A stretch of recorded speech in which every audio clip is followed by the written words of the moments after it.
Since the government's confirmation in June that Myki is here to stay, the ticketing system continues to encounter technical difficulties.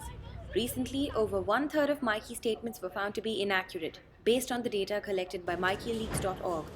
This free website was set up by a software engineer after he found errors in his Myki statement. While I was looking through my statement, the first thing that hit me was that it was quite difficult to work out what fare you'd been charged on a particular day because the amount gets deducted incrementally each time you touch on and touch off. So you actually had to add up all those numbers, compare that against the fare table and then see what they'd charged you.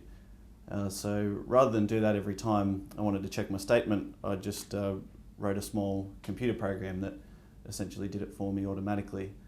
And I thought I might as well put it up on the internet and see if other people were having the same problem as I was. A few hundred people submitted their statements and it sort of showed that about a third of people at that point were being overcharged. And since then had about 4,000 statements have been submitted in the last 10 or 11 months. And it's about 15% of those in total that have some sort of problem with them. Some Myki users, however, claim they have not had any trouble with the system.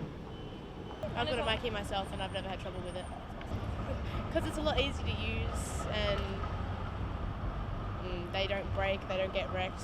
There are always going to be teething problems, but it certainly doesn't do much for the credibility in the public's eye when there is a string of stories, whether it be about overcharging, technical faults and so on.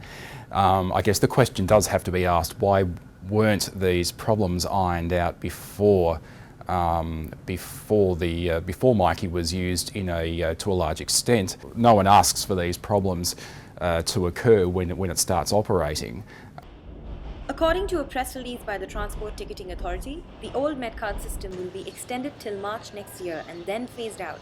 By December 2012, Myki will officially be the only ticketing system in Victoria. It will certainly be a problem, I think, when it eventually happens. Those people who really are sticking to the Metcard will have to make their way towards the Myki. And particularly for occasional users of public transport, that's going to be a problem, whether they be from Melbourne, whether they be tourists. Look, I think that if they phased it out sooner, the problems with Myki would become so much more evident that they'd have to do something about it. So if you imagine tomorrow they switched off Metcard and everybody had to start using a Myki card. For starters, there's no longer going to be short-term tickets on trams, which is one of the more recent changes.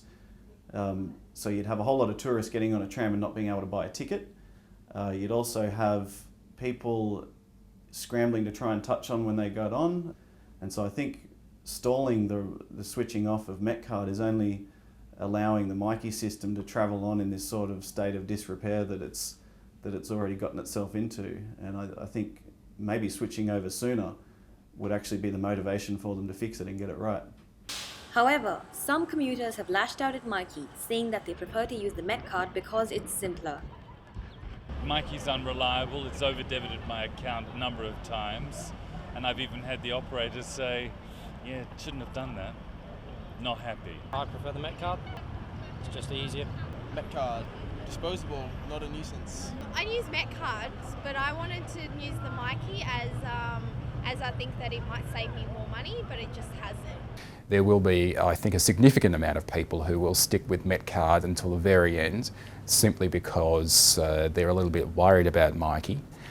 I guess when the time comes, there will be more problems that the Transport Ticketing Authority and the operators are going to have to deal with. This is Prakriti Prakash reporting for Spectrum.